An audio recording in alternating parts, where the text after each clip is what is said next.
Welcome to the way of Master Kong. Master Kong lived in the late 6th to early 5th century before the Common Era. Violent anarchy prevailed.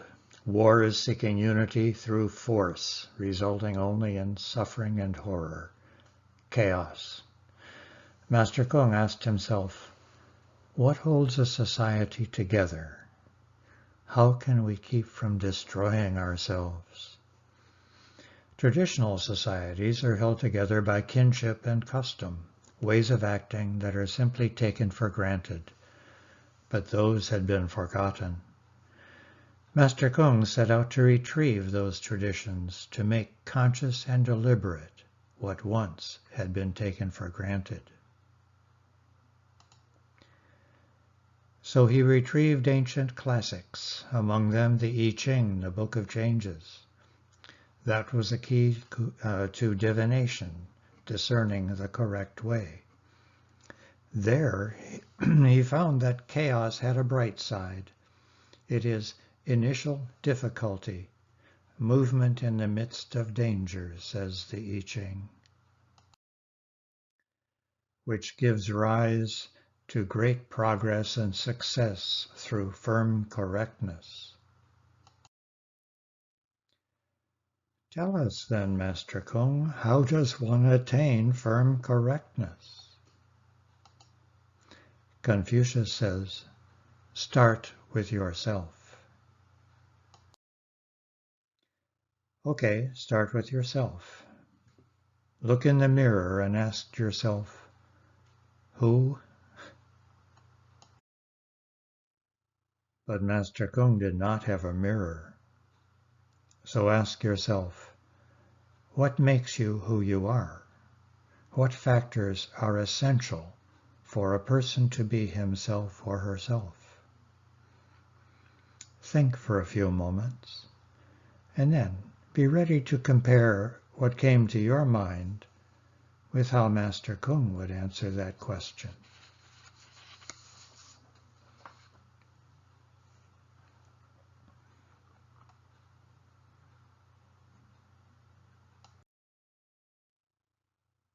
Master Kong tells us, first, my identity is already determined by my relationships. I am a node, a nexus in a network, not just an entity. The 5 constant relationships are parent to child, so I am a son to, father to, husband and wife, ruler to subject, elder sibling and younger sibling, and friend to friend. These are unequal relationships, except maybe friend to friend, more or less. Does that mean there's a hierarchy in society? Note that unlike the caste system, one person may be over and under in simultaneous relationships. So, a parent may also be the child. The wife may be the ruler. In this way, we are constituted a person, but not necessarily a good person. So, what constitutes you a good person? How do you attain firm correctness? Master Kong teaches that these relationships must be governed by certain virtues.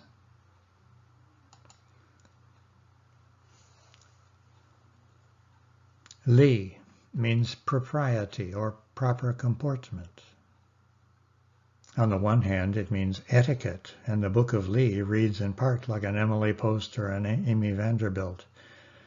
On the other hand, it means the proper and reverent conduct of sacrifices to heaven and earth and ancestral worship.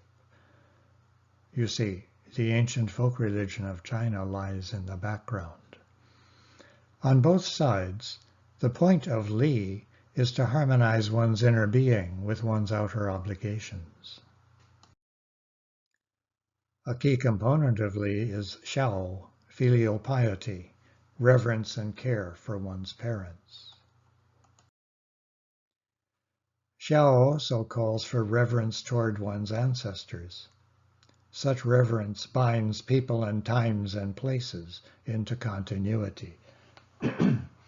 As Master Kung says, to gather in the same places where our fathers before us have gathered, to perform the same ceremonies which they before us have performed, to play the same music which they before us have played, to pay respect to those whom they honored, to love those who were dear to them, in fact, to serve those now dead as if they were living, the now departed as if they were still with us. This is the highest achievement of Shao. of Shao. Such reverence also binds people and heaven and earth into harmony, for ancestors dwell in heaven, like saints or even gods. People pay reverence to heaven through ritual sacrifices, and heaven guides the people through divination, through omens and signs that happen of themselves. The five constant relationships flourish through the virtue of Ren, which is goodness of heart or benevolence or magnanimity. Another virtue similar to Ren is Shin, mind-heart, compassion, or empathy. By this virtue, one transcends selfishness that otherwise could corrupt the relationships. Master Kung's ideal is the Junzi, a fully evolved character who manifests these virtues. The Junzi is superior, not as if placed over others, but high-minded, gracious, able to see things from others' perspectives. Master Kung says, the superior man understands righteousness. The petty man understands profit. The demands of a noble person makes are upon himself. Those that a small person makes are upon others. The noble person can influence those who are above her. The small person can only influence those who are below her. And that is a good segue to Te, or De, which is power. This is moral force. It is not the power of coercion. Rather, it's the power of attraction, charisma, emanating from the Junzi.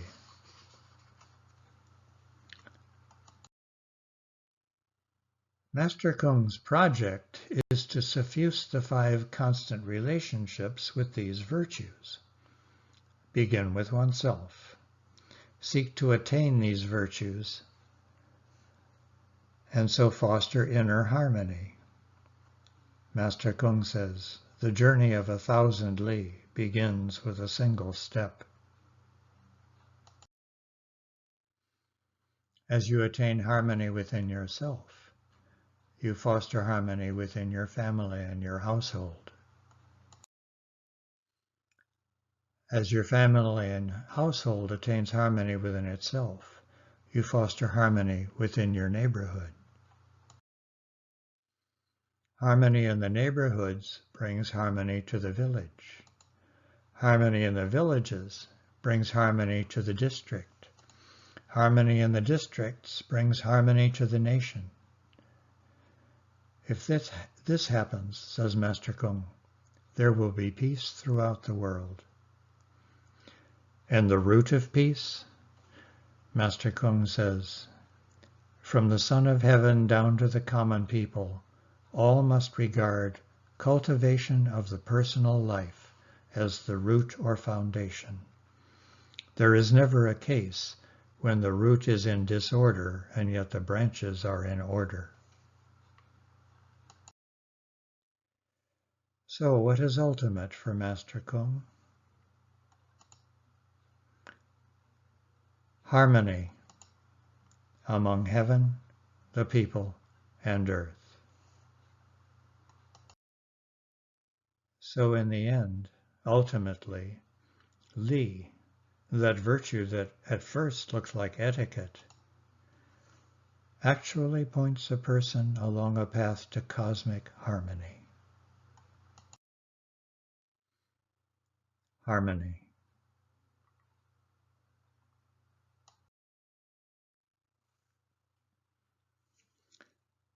The way of Master Kung used patterns of external behavior to foster and develop inner change and harmony. By contrast, his contemporary Lao Tzu sought intuition into universal harmony that would enable one to do good in the world effortlessly. Lao Tzu's way is the way of heaven, the Tao. For Lao Tzu, the Tao is ultimate. But what is the Tao? Come and see. To explore the way of heaven, we'll link landscape art with poems from the Tao Te Ching, the book of the way and its power. Notice in all these paintings how vast is nature and how tiny the human. The Tao that can be told is not the eternal Tao. The name that can be named is not the eternal name. The unnameable is the eternally real.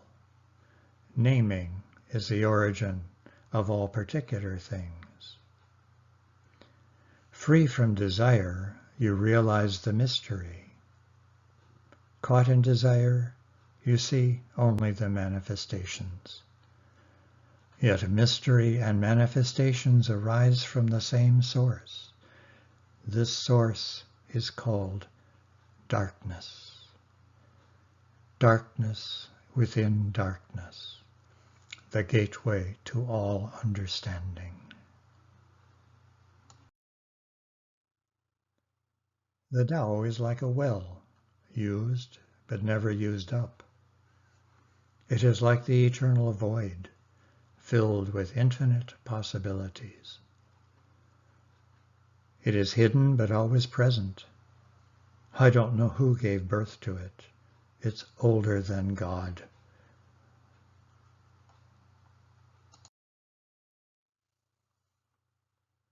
The Tao is called the Great Mother. Empty yet inexhaustible, it gives birth to infinite worlds. It is always present within you. You can use it any way you want. Or use it. It will never fail.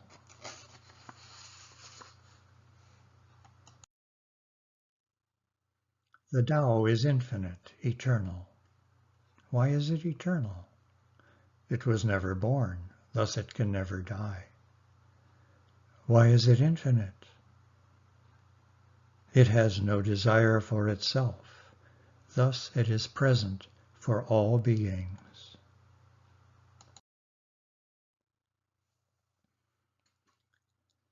There was once something formless and perfect before the universe was born. It is serene, empty, solitary, unchanging, infinite, eternally present. It is the mother of the universe. For lack of a better name, I call it the Tao. It flows through all things, inside and outside, and returns to the origin of all things.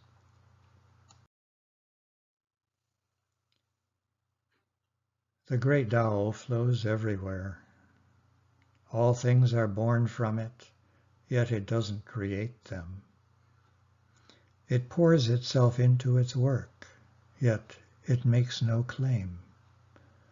It nourishes infinite worlds, yet it doesn't hold on to them.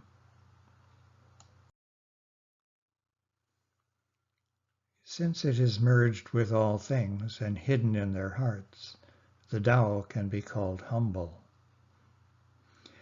Since all things vanish into it, and it alone endures, it can also be called great.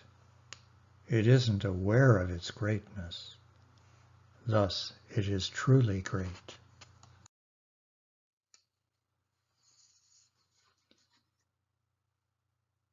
Every being in the universe is an expression of the Tao.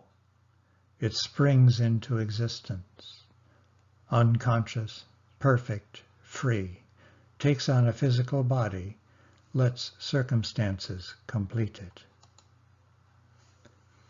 That is why every being spontaneously honors the Tao.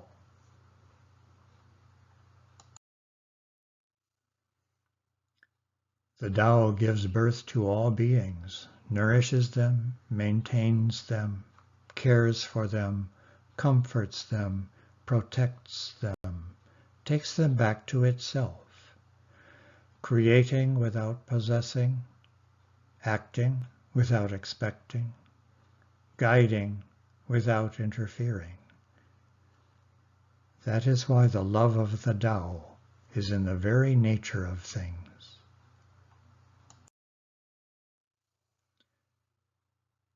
When a superior man hears of the Tao, he immediately begins to embrace it.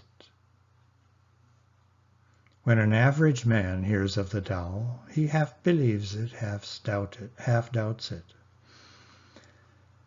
When a foolish man hears of the Tao, he laughs out loud.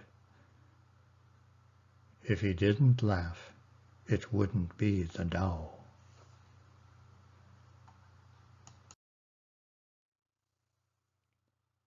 Empty your mind of all thoughts. Let your heart be at ease. Watch the turmoil of beings, but contemplate their return.